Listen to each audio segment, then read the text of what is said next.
요엘 2장 18절에서 32절. 그때에 여호와께서 자기의 땅을 극진히 사랑하시어 그의 백성을 불쌍히 여기실 것이라. 오늘 요엘서는 짧기 때문에 이제 2장, 3장까지 있는데 2장이죠. 그런데 그때라고 하면은 앞에서 1장, 2장 앞에까지 얘기한 것을 보면 엄청 무서운 날, 재앙의 날, 심판의 날, 죽음의 날, 그런 날이 앞으로 올 것이다, 그 얘기를 합니다. 근데 그 날에 어떤 일이 있을 거냐 하면은 우리는 그 날을 두려워하고 이렇게 하지 말라는 거예요. 오늘 이 요엘 말씀은 그 말입니다. 그 날이 분명히 오는데 두려워하지 말라는 겁니다. 왜냐하면 하나님이 우리를 사랑하기 때문에 이렇게 하는 겁니다.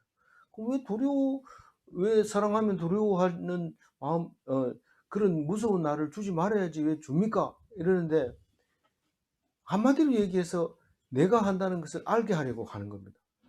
그냥 얘기하면 말로 하면 되지 그렇게 힘들게 어렵게 고통을 줘서 알게 합니까?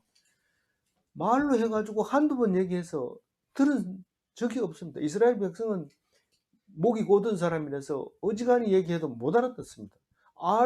알고도 못 들은 척하고 모르고도 알려고도 하지도 않고 몰라서 뻣뻣해지고 그런 거죠. 그래서 할 수 없이 맨날 말씀을 들어야 되고 맨날 하나님하고 대화를 해야 되는데 그게 동행한다, 그런 얘기를 오늘 하게 되는 것을 볼 수 있습니다.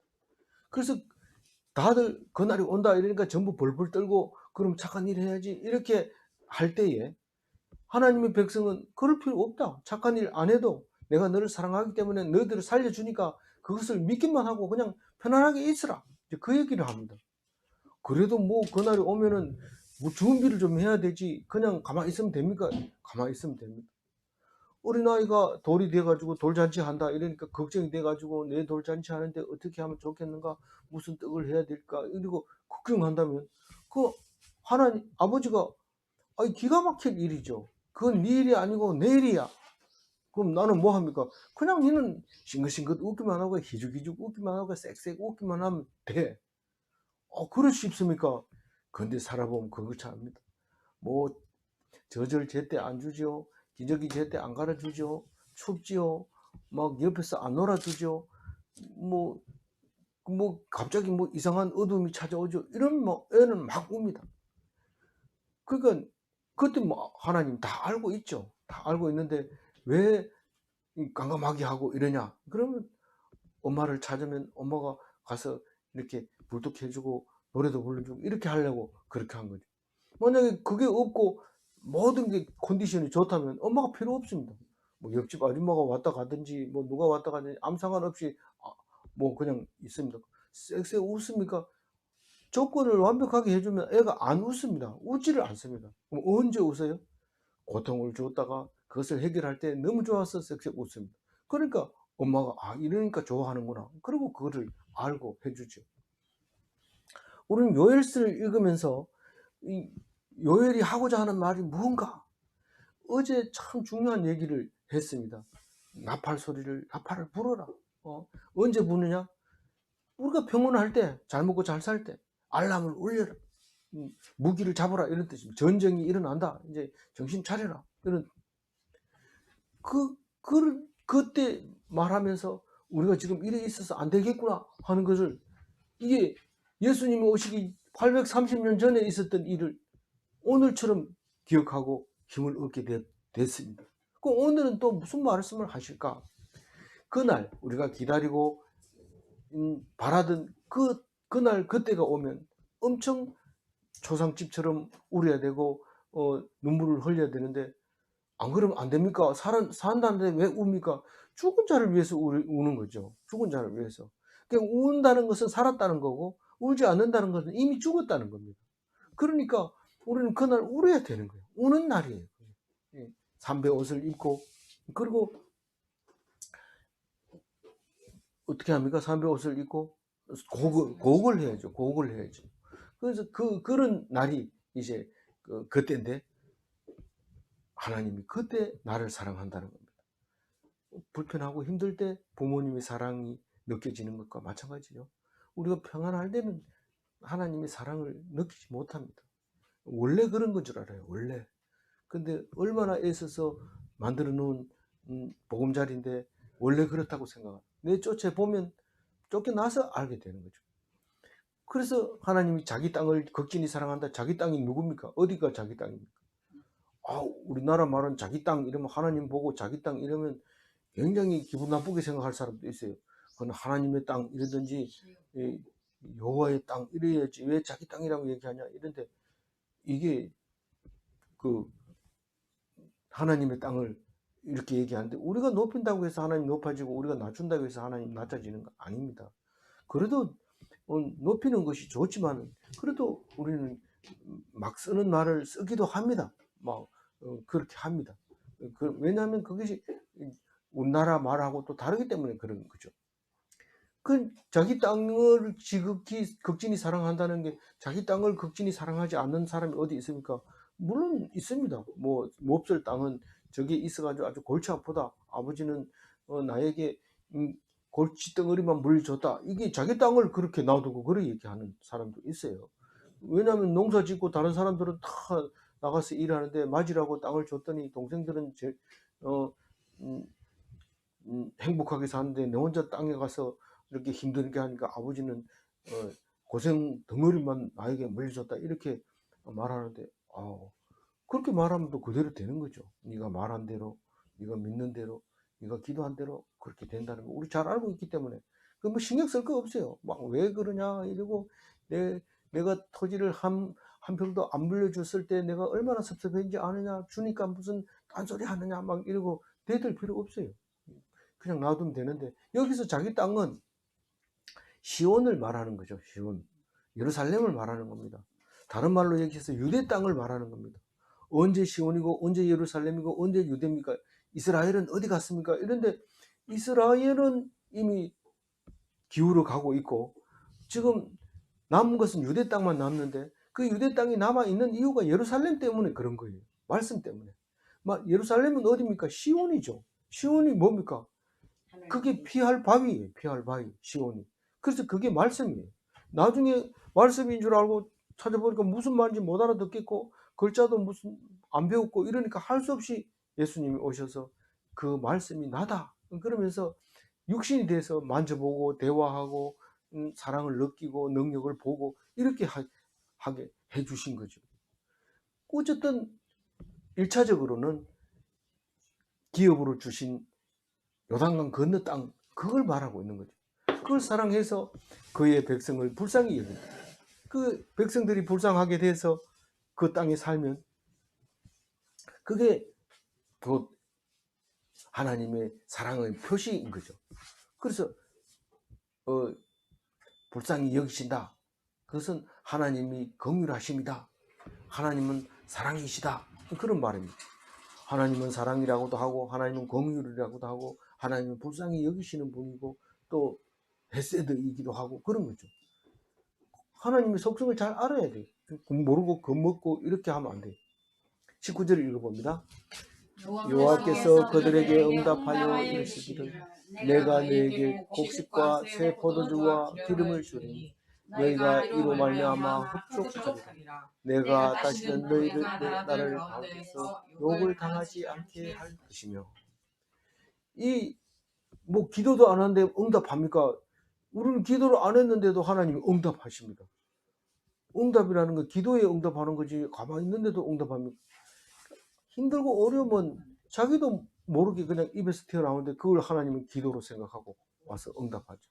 얘가 나는 울라고 안 그랬는데 그냥 치득치득 이렇게만 했는데 엄마가 벌써 뛰어오죠. 응답이죠.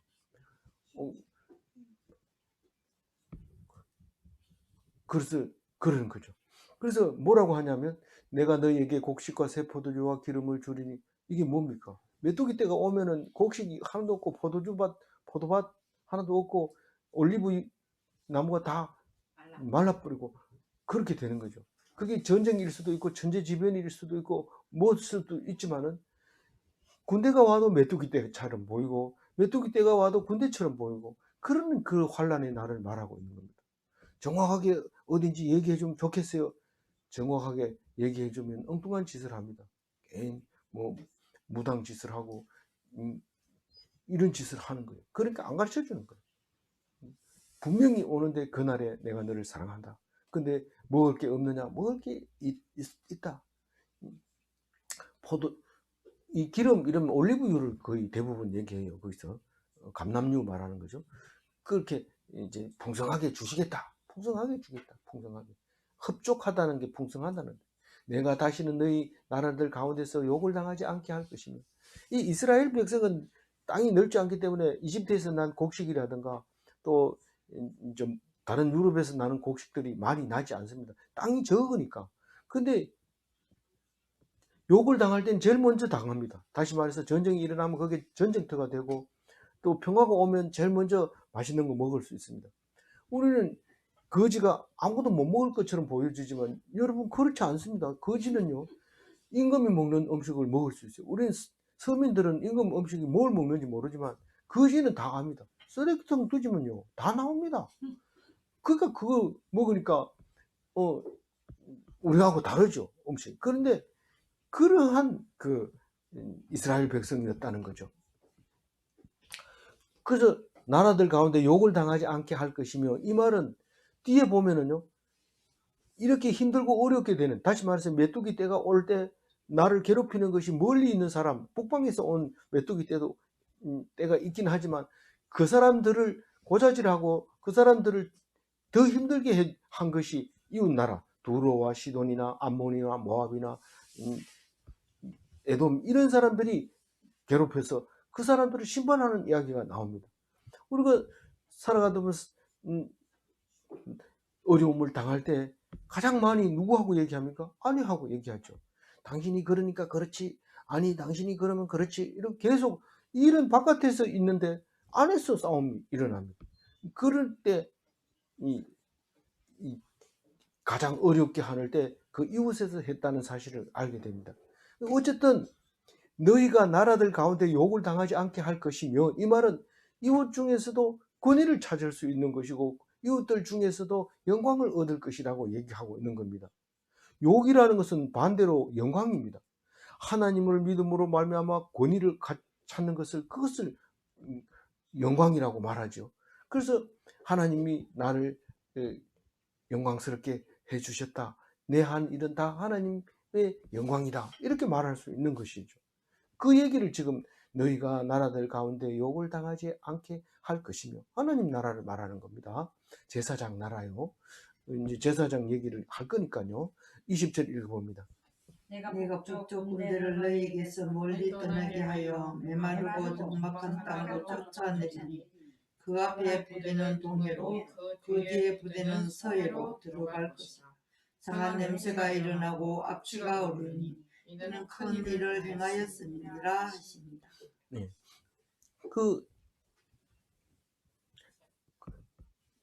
북쪽 군대가 뭡니까? 메뚜기 떼일 수 있어요. 메뚜기 떼를 바람을 싹 불면 이 동해 바다는 뭡니까? 사해 바다를 동해 바다라고.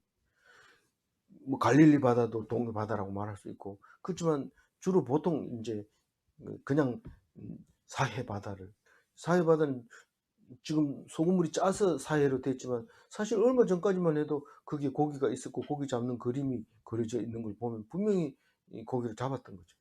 어쨌든 사해고 서쪽은 지중해를 말하고 있는 거죠. 대해라고도 하는데 그런데 어쨌든 메뚜기 떼를 바람이 부는 데 따라서 바다로 쫓아버리면 땅에 하나도 안 남습니다. 메추라기 같은 경우에는 서풍이 불으면 지중해로 날아오던 그 새들이 거기로 와서 다 떨어지고 있다는 거예요. 그래서 어쨌거나 메뚜기 떼나 메추라기 떼나 무슨 떼든지 간에 떼거리가 거기에서 떠나가게도 할 수 있고 거기에서 죽어서 썩어 냄새 나게도 할 수 있고 그렇게 하는 하나님인데 그거는 다 천재지변이고 생태계가 파괴된 상태이기 때문에 냄새가 날 수밖에 없어요. 썩으면.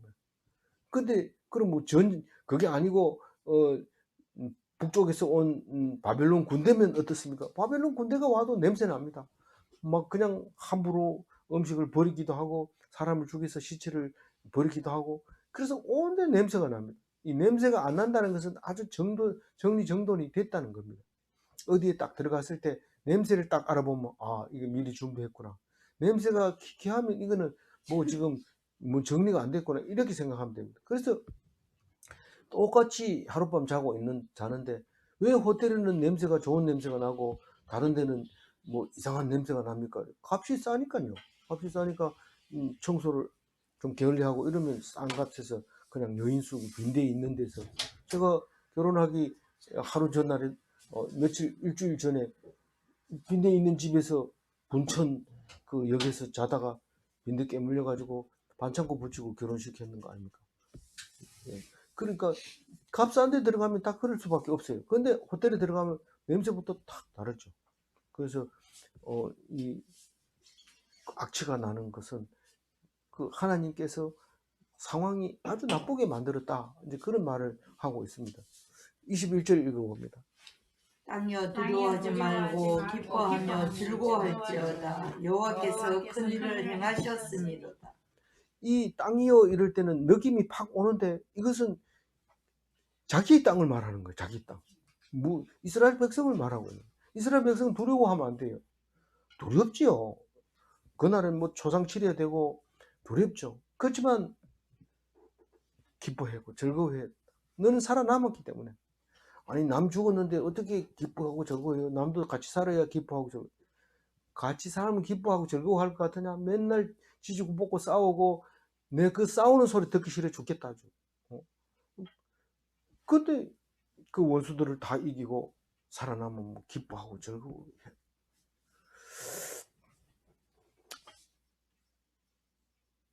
여호와께서 큰 일을 행했다. 그게 보통 일이 아니다.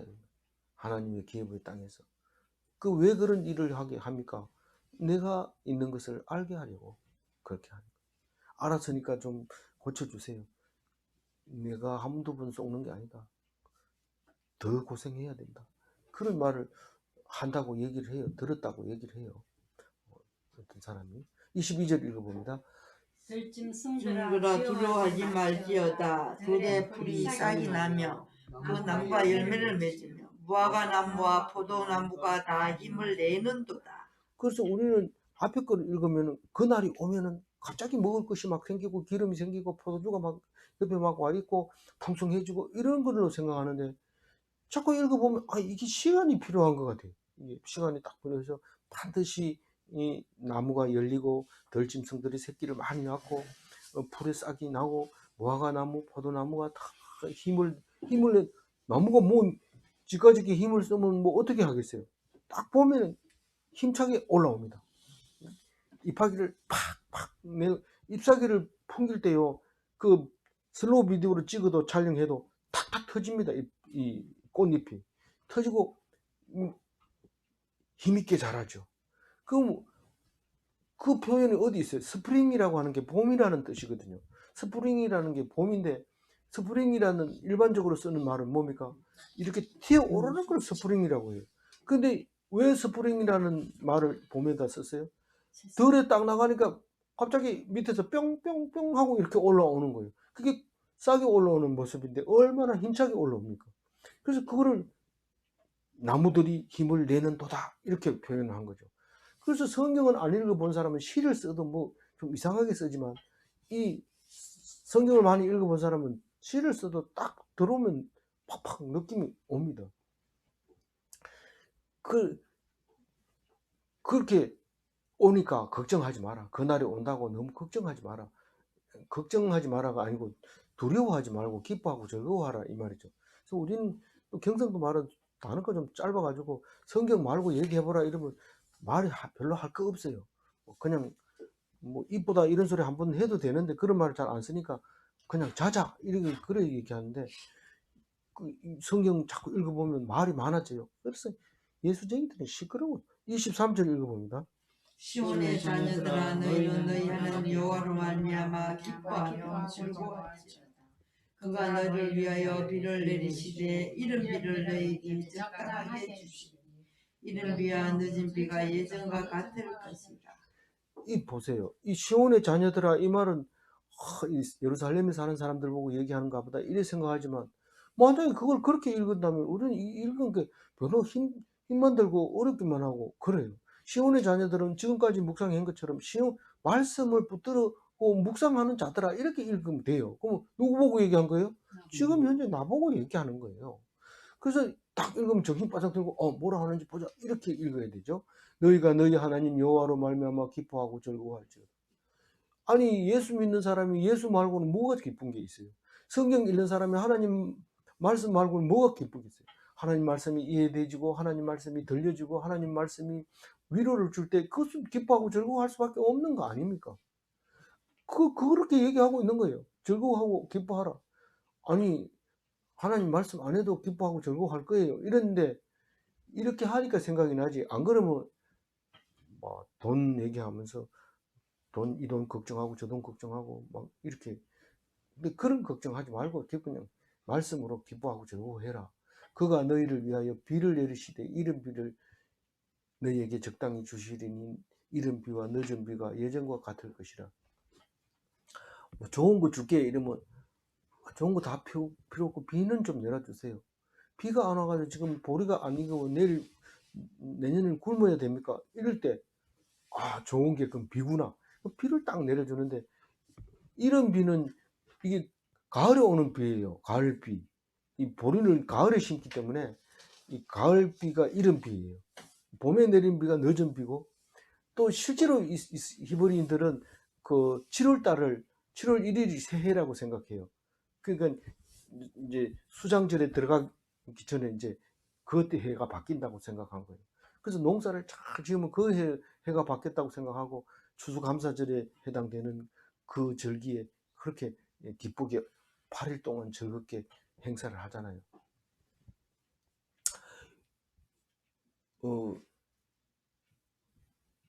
됐습니다. 그러면 그 24절 읽어봅니다. 마당에는 밀이 밀이 가득하고 독이는 새 포도주와 기름이 넘치리로다. 이게 밀을 적당하게 해주시죠. 맥주 할 때 맥자가 보리 맥자인데 여기는 밀을 썼잖아요.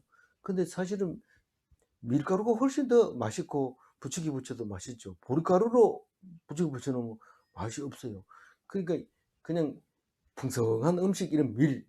그래도 먹고 살리는 건 사실 보리입니다. 보리는 어지간하면 살기 때문에. 그래서 보리가 우리를 살리지만 그래도 즐겁게 할 때는 밀입니다. 그래서 마당에는 밀이 가득하고 내일은 또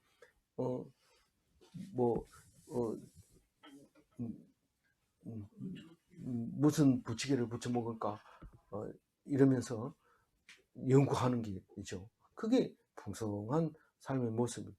독에는 뭐가 있어요? 새 포도주와 기름이 넘친 그 양식과 약과 그리고 술과 이런 게 가득 넘친다는 그 사람을 윤택하게 하는 것들이죠. 25절 읽어볼게요. 내가 전에 너희에게 보낸 큰 군대고 메뚜기와 느치와 황충과 파충이가 횟수대로 너희에게 갚아주리니. 이제 25절에 와서 이렇게 읽어보면 메뚜기가 뭔지 너치가 뭔지 황충이가 뭔지 파충이가 뭔지 이게 이제 대충 감이 잡히죠. 이게 큰 군대, 그러니까 바벨론 군대, 아수르 군대, 아람 군대, 뭐 그런 군대들을 이제 이집트 군대 이렇게 군대들을 말하는 것 같기도 하잖아요.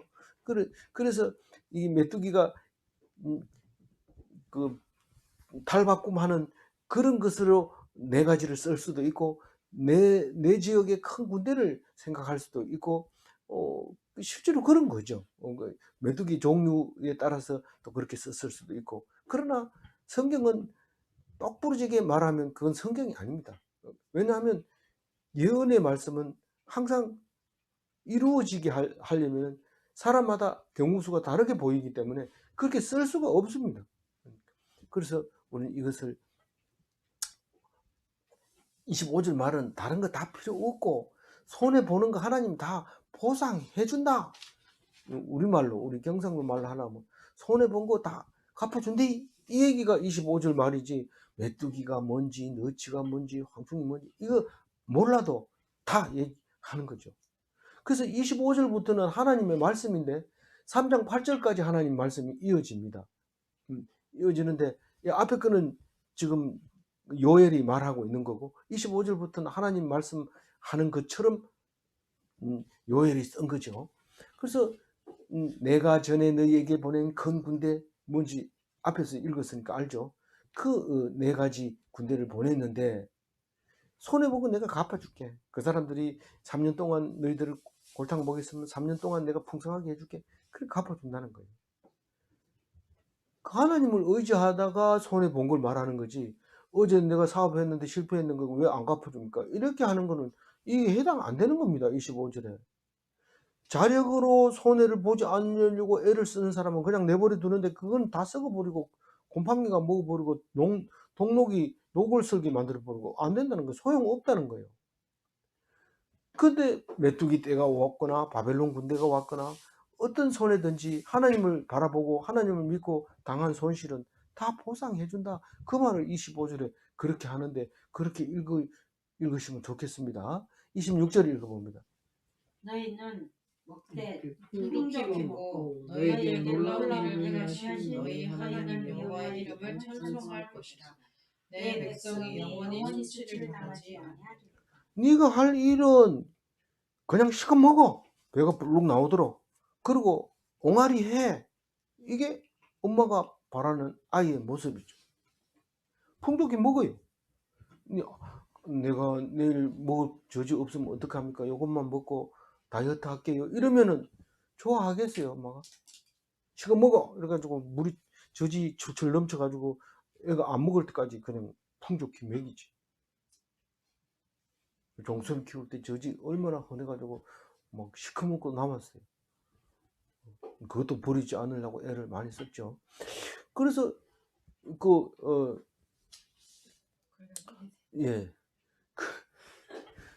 너희에게 놀라운 일을 행하신 여호와의 이름을 찬송. 그 옹알이 부르는 거예요.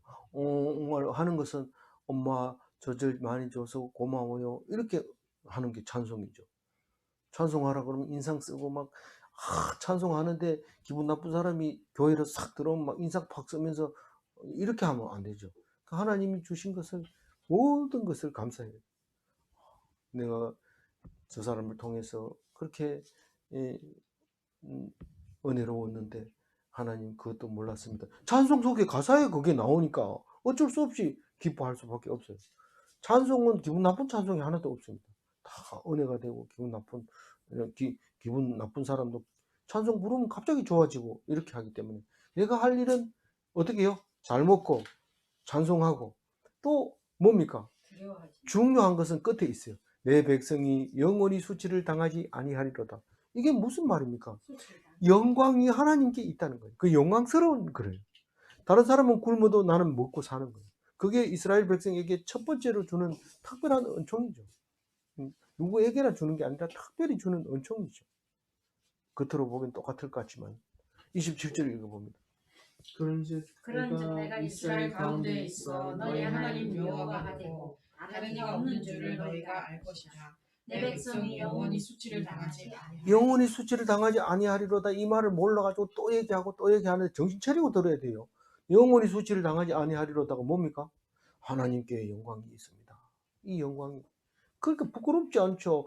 내가 당한 이 영광이 하나님이 만들어줬으니까 하나님께 영원히 수치를 당하지 않는다. 그래도 또 당하던데요. 그거는 지금 현재의 신앙이라고 항상 말씀하잖아요. 현재 이 영광은 영원히 수치를 당하지 않는데 떠나는 순간 수치를 당하게 되는 거예요. 떠나는 순간. 그러면 안 떠난다 해놓고 또 떠납니까? 지금 현재는 안 떠나는 거예요. 현재는 안 떠난다고 하는 거예요. 내일 가보면 안 떠났으면 안 떠나는 거고 떠날 수도 있어요. 우리가 한번 구원받으면 영원히 구원받았다 이런데 아직도 살아있는데 받지 못할 기회가 얼마든지 있어요. 구원 못 받을 수도 있어요. 정신 차려야 돼요. 그래서 이스라엘 가운데 누가 계신다고요? 하나님 계시. 우리와 동행한다. 그래서 하도 말을 안 들으니까 동행교회 이렇게 만들어 놓는데 뭐 하나님과 동행한다는 교회죠. 그런 그런데 하나님하고 동행 안 하고 그 담임 교회 목사님하고 동행한다는 뜻이 아닙니까?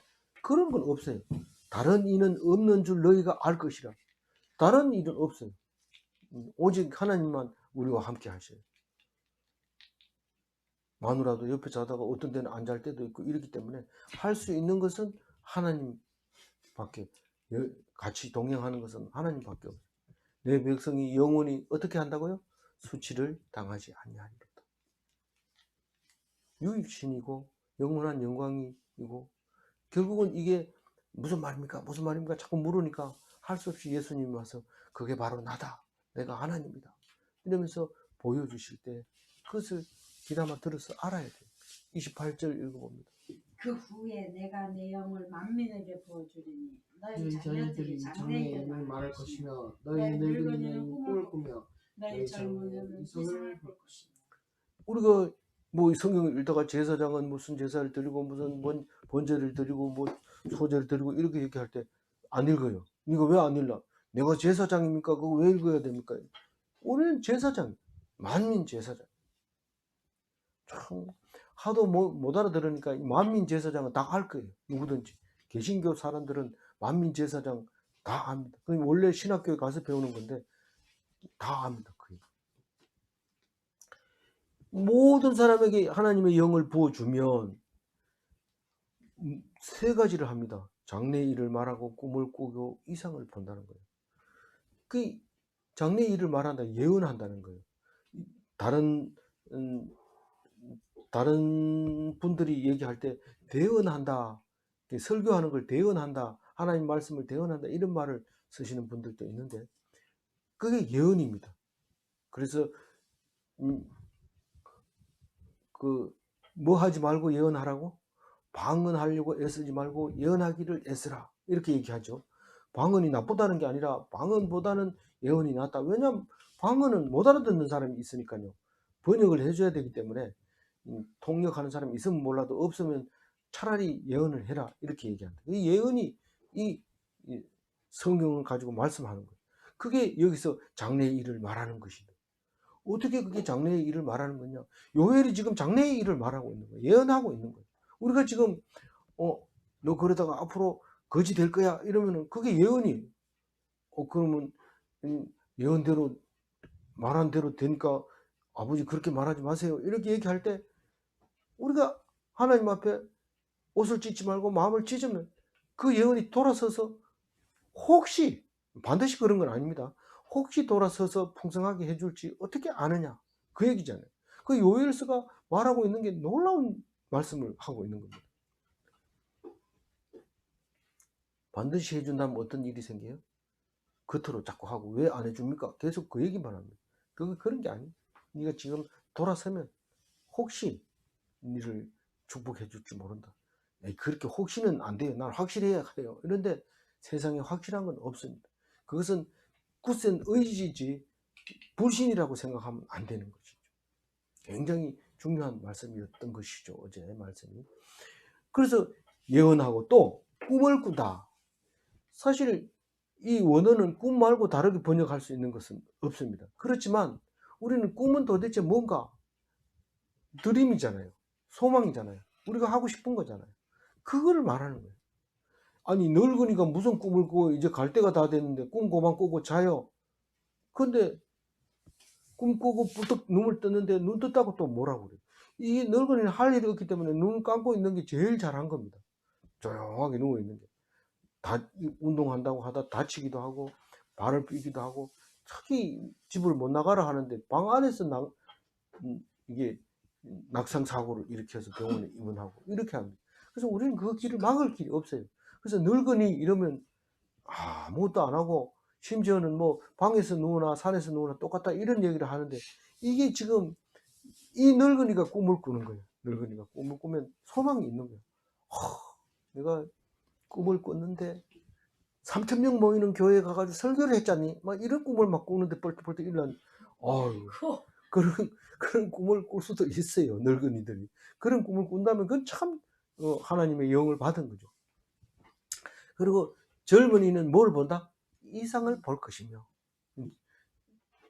젊은이는 이상을 본다는 건 환상을 본다는 거예요. 다른 번역에는 그렇게 나오는데 환상은 도대체 뭡니까? 이런데 환상 본 얘기를 하면 아무도 말 못합니다.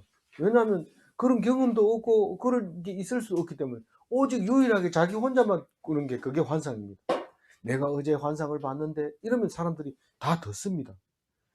그 환상 본 얘기 아니고 다른 얘기하면 그건 내 다 아는 얘기 또 한다 이러지만은 환상 본 얘기는 자기 혼자만 말할 수 있습니다. 그래서 유별한 사람을 말하고 있어요. 유별한 생각을 가진 사람은 저 사람은 지금 환상 본 거야. 지금 환상 속에 살고 있어요. 환상 속에 살죠. 근데 그게 하나님의 영을 받았을 때는 제사장이 돼서 큰 그 하나님의 쓰임 받는 종이 되는 거죠. 29절 읽어봅니다. 그때 그때 내가 또 내 영을 남종과 여종에게 부어줄 것이며. 뭐 환상을 보여주고 꿈을 꾸게 해주고 예언을 한다고 그러니까 아주 그런 사람이 따로 있는 줄 알아요. 아, 그건 우리 목사님이다 이렇게 생각하고 또 혹은 뭐 우리 장로님이다 권사님이다 이렇게 생각할지 모르지만 그게 아니라 아주 낮은 사람에게 하나님의 영을 부어준다 그런 얘기합니다. 이 하나님의 영 성령은 언제 줍니까? 예수님이 가시고 50일 있다가 오순절에 다락방 마가의 다락방에서 내리는 게 성령이 첫 번째 모습을 보여주고 있었잖아요. 그때 누가 있었어요? 그게 하나님의 종 니게르도 있었어요. 니게르라는 것은 우리가 우리가 뭐라 하죠?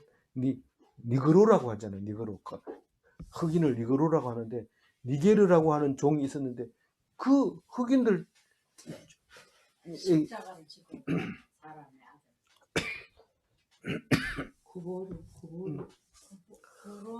구론의 사람. 예. 건물 뜯는 네. 그래서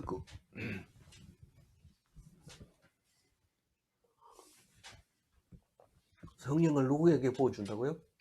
남종과 여종. 오히려 우리가 아무 생각도 안 했던 그 사람들에게 부어준. 갑자기 부엌에서 막 성령이 일어나가지고 나오면서 희죽희죽 웃고 보통 여종들은 알았어요 이러면서 가서 아주 퉁명스럽게 얘기하면서 아주 짜증을 잘 내는데 여종이나 남종이나 근데 여종이나 남종이 그렇게 기분 좋게 다니니까 온 집안이 훤해지고 되는데 그거 하나님이 그걸 그 사람 걔가 나의 시종자다 나의 종을 들어주는 제사장이다 그렇게 말하는 그걸 29절에 그렇게 보여주고 있는 것 같이 보여요. 30절 읽어보면 내가 이적을 하늘과 땅에 베풀리니 곧 피와 불과 연기가 기둥이다. 연기 기둥이다. 예, 이적이라는 것은 우리가 제일 잘 아는 건 출애굽할 때 10가지 재앙 뭐 이런 게 다 이적으로 그리고 물이 갈라지고 이런 게 다 이적으로 표현하고 있잖아요. 근데 피, 불 이런 걸로 합니다. 피는 상당히 겁냅니다. 피는 사람 몸에 들어있는 거기 때문에 피를 보는 순간 흥분합니다. 사람들이. 사람뿐만 아닌데 소도 짐승도 마찬가지입니다. 불도 마찬가지입니다. 불을 옆에 놔두고 못 본 척하고 이 그림자 보듯 뭐 이렇게 쌩 깔 수가 없는 거죠. 불은 뜨겁기 때문에 안 그러면 자기 몸에 붙으면 위험하기 때문에 항상 불을 바라보고 덜덜덜 뜨는 게 불인데 그 얘기를 지금 하고 있습니다. 그 연기 기둥은 뭐가 겁납니까? 이 31절 읽어보면 연기 기둥이 뭔지 읽어봅니다. 여호와의 크고 두려운 날이 이전에 해가 어두워지고 달빛이 빛같이 연기가 우리가 산불 났을 때 가까이 가보신 분들은 알겠지만 하늘이 안 보여요. 하늘이 뭐같이 피처럼 붉게 이렇게 보여요. 피피처럼 보이는 거예요. 그래서 연기가 나면은 이게 이제 그 이적이구나. 이런 일이 있을 수 있느냐. 요즘은 그 인도네시아 같은 이런 데는 화산이 폭발해가지고 그게 구름이 하늘을 덮으면 그 하늘이 붉게 보이고 그렇게 보이죠. 그 크고 두려운 날이 오기 전에 이런 일이 생긴다는 거예요. 1월 성신이 빛을 잃어. 그래서 그 뭐 어떻게 하라는 거예요? 하나님 말씀입니다. 내일도 하나님 말씀하시지만 오늘 마지막 32절 같이 읽어봅니다. 누구든지 여호와 이름을 부르는 자는 구원을 얻으리니 이는 나 여호와의 말대로 시온산과 예루살렘에서 피할 자가 있을 것이며 남은 자 중에 나 여호와의 이름을 받을 자가 있을 것이며 이 누구든지 주의 이름을 부르는 자는 구원을 얻으리라. 우리 노래를 잘 알잖아요. 이 32절은 잘 몰라도. 근데 같은 말이 그게. 누구든지 여호와의 이름을 부르는 구원을 받아. 그 이름을 부르는 자는 뭐야? 아버지를 찾는 자. 아버지. 그래서 아버지를 찾으면 문제가 해결되는데 아버지 안 찾으면은 돈 쓸 일도 많고 이래 가지고 해결이 안 돼. 아버지 찾으면 이제 해결이 되죠. 태초에 특정한 자. 아무나 아버지 이러고 저 옆집 아들이 와가지고 아버지 이런다고 해서 될 일이 아니고 태초부터 특정된 자예요. 아들이 겉으로 볼 때는 아들인지 지나간 사람 모릅니다. 근데 와가지고 찾으면 주는 거죠. 그 다른 말이 아니라 예수를 믿는 자, 성도. 우리는 모르지만 분명히 하나님께서 자기 아들을 알고 있어요.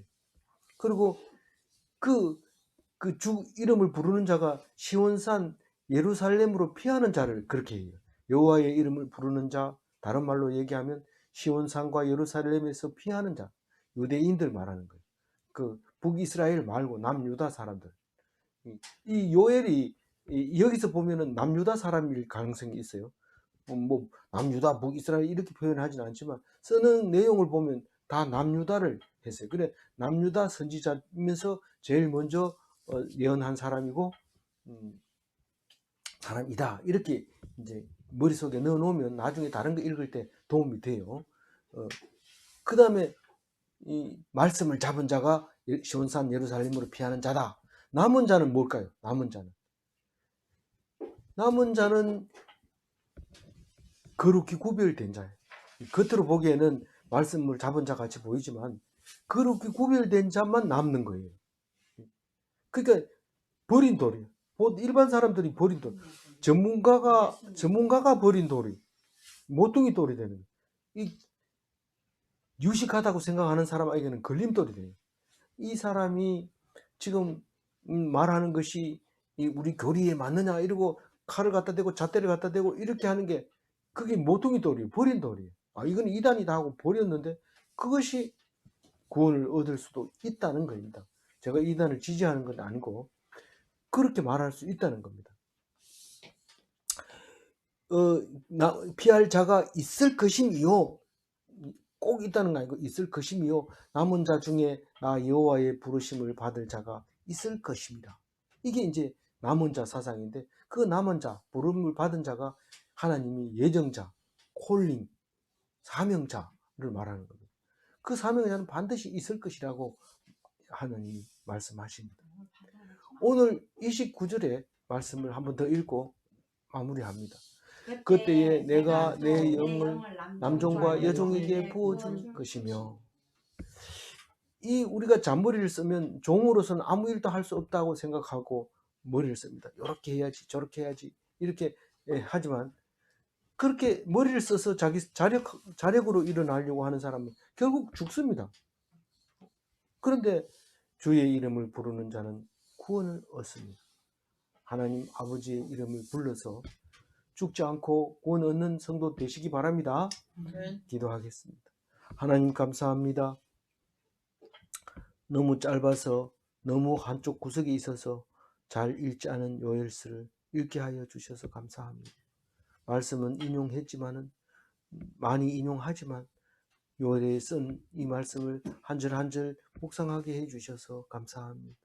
우리에게 평안하고 아무 탈 없을 때 아무 일이 없을 것 같은 이때에 하나님께서 요엘서를 주셔서 앞으로 당할 고난과 역경을 잘 믿고 견뎌서 구원받게 하시려 하는 하나님의 사랑을 깨달을 때 감사합니다. 그럼에도 불구하고 말씀을 읽지 않고 깨닫지 못해서 죽어가는 사람을 위해서 예수님께서 800년 뒤에 다시 오신 것을 감사합니다. 우리는 그 말씀 붙잡고 2000년을 살아왔습니다. 앞으로도 영원히 예수님 말씀 끊어지지 않고 이어져서 우리와 함께 하시며 우리의 삶 한가운데 있을 것으로 믿사오니 지켜주시고 인도하여 주옵소서. 감사하옵고 우리 주 예수 그리스도 이름으로 기도 올리옵나이다. 아멘.